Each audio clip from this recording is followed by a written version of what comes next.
Good morning, students. You are most welcome DLED classes and RPSS degree college Dilwari Dattaganj Badaयूं. Today we are going to cover lesson 10 prepositions, the topic on, above and over.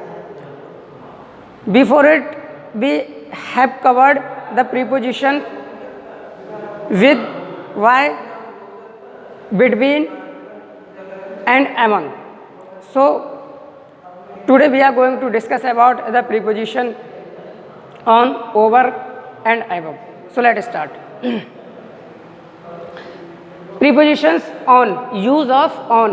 On का use कहाँ कहाँ करते हैं तो देखते हैं when something is in touch और show time, जब कोई चीज़ किसी टच में हो और टाइम को दिखा रही हो, या तो टाइम को दिखाएगी, समय को दिखाएगी, कोई भी चीज़, कोई भी वर्क, या फिर कोई चीज़ टच में हो.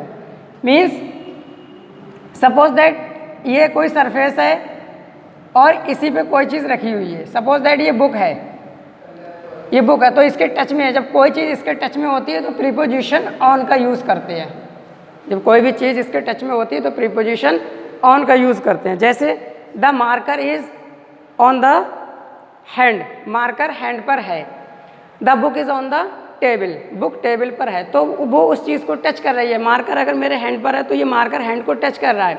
तो जब कोई चीज़ किसी को टच करती है तो ऑन का यूज़ करते हैं. आइए बेहतर एग्जांपल से समझते हैं. देखिए the book is on the table, book table पर है. तो बुक जब टेबल पर है तो वो टेबल को टच कर रही है, इसलिए मैंने ऑन का यूज़ किया. The next is the boy is on the roof, लड़का रूफ पर है. रूफ मीन्स होती है छत, लड़का छत पर है तो ये छत को टच कर रहा है. छत पे जब खड़ा है तो उसके पैर ज़मीन को टच कर रहे हैं, छत का जो सरफेस है उसे टच कर रहे हैं.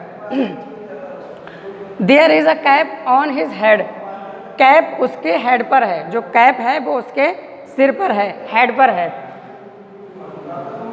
तो ये भी टच में है. अब क्या है, ये टाइम भी शो करता है. प्रीपोजिशन जो ऑन है वो टाइम को भी दिखाता है. देखिए I will come on Monday, I will come on Monday, मैं मंडे को आऊँगा. तो प्रीपोजिशन ऑन है वो मंडे को शो कर रहा है और मंडे के बीच में टाइमिंग है, कब आएगा, मंडे को आएगा. सपोज दैट आज संडे है तो मंडे को आएगा, तो इस बीच की जो टाइमिंग है उसे शो करता है. She will go on Tuesday, भाई ट्यूसडे को जाएगी, तो ये टाइम शो कर रहा है. तो प्रीपोजिशन जो ऑन है या तो फिर वो टच में हो किसी चीज़ के या फिर टाइम को शो करे, तो वहाँ पर हम प्रीपोजिशन ऑन का यूज़ करते हैं. आइए अब देखते हैं preposition over. Over, use of over. Over का यूज़ कहाँ करते हैं, कैसे करते हैं, आइए देखते हैं. टच और नॉट टच, कोई भी वस्तु किसी भी सरफेस से या तो टच हो रही है या टच नहीं हो रही है. टच हो भी सकती है और टच नहीं भी हो सकती है, बट दो हिस्सों से घिरी हुई हो, बट दो हिस्सों से घिरी हुई हो दोनों तरफ से, तो ओवर का यूज़ करते हैं. सेकंड थिंग, एज, उम्र को शो करती हो. टेम्परेचर, तापमान को बताए. अराउंड सम प्लेस, किसी स्थान के चारों तरफ. कवरिंग समथिंग, किसी चीज़ को ढका हुआ, तब ओवर का यूज़ करते हैं. देखते हैं ओवर और एबव में थोड़ा अंतर होता है. ओवर का यूज़ करते हैं जब कोई चीज़ मोशन में हो.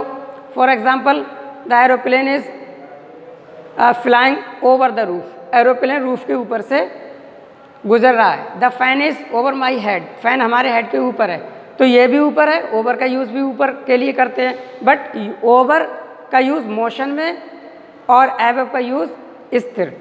सो देखते हैं. The bridge is over the river, bridge है पुल, पुल नदी के ऊपर है. तो पुल है वो नदी के ऊपर है, दोनों तरफ से घिरा हुआ है. सपोज दैट ये नदी बह रही है और पुल दोनों तरफ से घिरा हुआ है. तो जब कोई चीज़ टच में हो या टच में नहीं हो बट दो जगह से घिरी हुई हो, तब भी हम यूज़ करते हैं ओवर का. तो ओवर द रिवर आपने देखा होगा, the bridge is over the river. Second, there is an umbrella over his head, umbrella उसके सिर पर है, मीन्स सिर के ऊपर है, टच में नहीं है, टच से भी थोड़ा ऊपर है। Please spare the sheet, sheet means cloth, कपड़ा, ओवर द टेबल, कपड़े को टेबल के ऊपर बिछा दो, टेबल पे चारों तरफ फैला दो, तब भी ओवर का यूज़ करेंगे। And there is cool over here, यहाँ चारों तरफ क्या है, ओवर हेयर, कूल है, ठंड है, तो ये सम प्लेस, कोई स्थान है जहाँ का मौसम के बारे में बताया, मौसम कैसा है, ठंडा है। नेक्स्ट देखते हैं, he is over 25 years old, वह 25 साल से ज़्यादा है। तो क्या बता रहा है, ये एज को डिनोट्स कर रहा है, वो एज हमारी ज़्यादा है, तो उसकी एज कितनी है, ये 25 साल से ज़्यादा है, 25 साल से ऊपर है, इस चीज़ को शो करता है। Next, this film is suitable over 15 years old child, ये फिल्म 15 साल से ज़्यादा उम्र वाले लोगों के लिए सुटेबल है। The temperature is over 35 degree Celsius, temperature है अगर ओवर आ गया तो 35 डिग्री सेल्सियस से भी ज़्यादा है, चाहे वो 1 पॉइंट ज़्यादा हो या 2 पॉइंट ज़्यादा हो। तो ये ऊपर की चीज़ को बताता है, किसी भी चीज़ अपनी सीमा से ऊपर को शो करता है।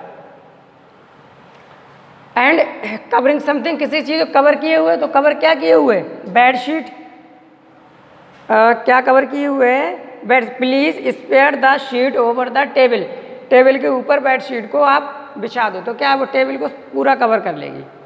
तब भी हम ओवर का यूज़ करते हैं, और भी ओवर के यूजेस हैं, बस आज के लिए ओवर का यूज़ इतना ही। एबव का यूज़ देखते हैं। Above, use of above, above का यूज़ हायर देन किस सेंस में करते हैं, मोर देन नंबर्स और क्वांटिटी, नंबर से ज़्यादा या क्वांटिटी में, कोई भी चीज़ नंबर से ज़्यादा हो या क्वांटिटी में ज़्यादा हो तब भी एबव का यूज़ करेंगे। एबव का यूज़ करेंगे हायर देन, ज़्यादा हो तब भी एबव का यूज़ करेंगे। एग्जांपल से देखते हैं, his income is above 10,000 a month, उसकी इनकम एक महीने में 10,000 से ज़्यादा है, चाहे वो 1 रुपये ज़्यादा हो या 2 रुपये ज़्यादा हो। एबव हायर देन में आ गया। There are above 100 students in the class, class में 100 स्टूडेंट्स से ज़्यादा हैं। एक्यूरेट नहीं है, 100 स्टूडेंट से ज़्यादा हैं, कितने भी ज़्यादा हो सकते हैं। द फैन इज़ एबव अस, पंखा हमारे ऊपर है। तो ये आपका नंबर्स में है, स्टूडेंट्स आपके नंबर्स में है, और ये हायर देन में है, सैलरी जो। नेक्स्ट देखते हैं इसी का एग्जाम्पल एक लेते हैं। Please come, please come above the stage, कृपया स्टेज पर आइए। तो जो व्यक्ति, जिस व्यक्ति को भी आप बुला रहे हो, वो अपनी सीट से और स्टेज तक आने में मोशन करेगा, मूवमेंट होगा, तो उस मूवमेंट के लिए हम अबव का यूज़ नहीं करते हैं, उस मूवमेंट के लिए हमेशा ओवर का यूज़ करते हैं, ओवर। तो ये आपका रॉन्ग हो जाएगा, ये आपका राइट हो जाएगा। यहाँ पे क्या यूज़ करेंगे, please come over the stage, please come over the stage. इसी तरीके से the bird is flying over the roof, bird, चिड़िया छत के ऊपर उड़ रही है, मोशन में है, तो वहाँ पर एबव का यूज़ नहीं करेंगे। The child is sitting above the fan, बच्चा फैन के नीचे बैठा है, तो वहाँ पर एबव है, क्योंकि फैन स्थिर है, बच्चा भी स्थिर है वहाँ पर। ठीक है, तो आज के लिए इतना ही। सी यू टुमारो।